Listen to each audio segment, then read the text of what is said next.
আসসালামু আলাইকুম। আজকে মাত্র এই প্রোডাক্টটা আর কি সেল হয়েছে D50 আর কি। তো এখন আমি এটা সাউন্ড টেস্ট করতেছি। আমি সবসময় বলে থাকি যে আমি প্রত্যেকটা স্পিকার বা অ্যাম্পলিফায়ার সেল করার আগে আমি সাউন্ড টেস্টিং ভিডিও আমি কাস্টমারকে পাঠিয়ে থাকি। তো সেম এখন এটার সাউন্ড টেস্টিং আর কি হচ্ছে আর কি। তো ভাবলাম আপনাদের সাথে এটা শেয়ার করি আর কি, কারণ নর্মালি এই যে এটা কিন্তু একটা প্রিডিও 12 ইঞ্চি স্পিকার, খুবই হাই কোয়ালিটি। তো আমি একটু সাউন্ড টেস্টিং করে দেখাই।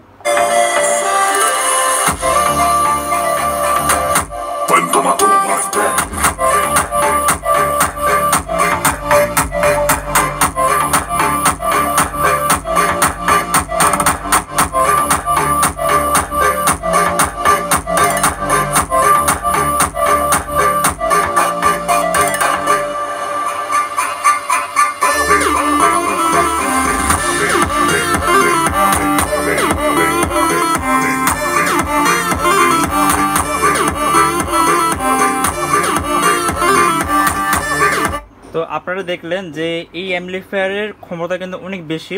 আর আরেকটা কথা, অনেকে দুটি স্পিকার চালায়, হ্যাঁ, মানে এই ধরনের বড় দুইটি না, এটা দিয়ে মূলত একটা স্পিকার সর্বোচ্চ 2 ইঞ্চি ভয়েস কল একটা স্পিকার চালানো যাবে। আর 8 ইঞ্চি স্পিকার হলে তো ওই ক্ষেত্রে 1 ইঞ্চি স্পিকার মানে 1 ইঞ্চি কয়েলে দুটি স্পিকার চালালে আর কি পারফেক্ট আর কি। তো কেউ স্পিকার মানে অ্যাম্পলিফায়ার থেকে ওভার লোডওয়ালা স্পিকার অবশ্যই ইউজ করবেন না। আর এটা মূলত ভালো চলার কারণ হচ্ছে এটা মূলত পিরিয়ড 2 ইঞ্চি ভয়েস কয়েলে 120 মেগাওয়াট একটা স্পিকার, যেটা কিনা চাইনিজ কয়েল চাইনিজ পেপার, এই কারণে ভালো বাজে আর কি। আর এটা যদি বাংলা স্পিকার হতো সেক্ষেত্রে এতটা ভালো বাজতো না। এটা চাইনিজ স্পিকার দেখে এত ভালো বাজতেছে যেহেতু এগুলোর মধ্যে চাইনিজ কয়েল ইউজ করা আছে।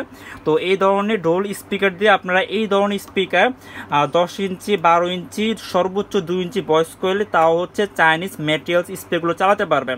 আর বাংলা স্পিকার হলো সর্বোচ্চ 10 ইঞ্চি 10 ইঞ্চি 1.5 ইঞ্চি ভয়েস কয়েলের 1 পিস স্পিকার।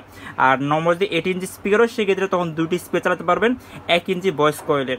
ঠিক আছে, অনেকেই ওভারলোড দিয়ে ফেলেন, ওভারলোড দিবেন না, একটু মানে পরিমাণ অনুযায়ী চালাবেন, লং টাইম ধরে আপনি চালাতে পারবেন।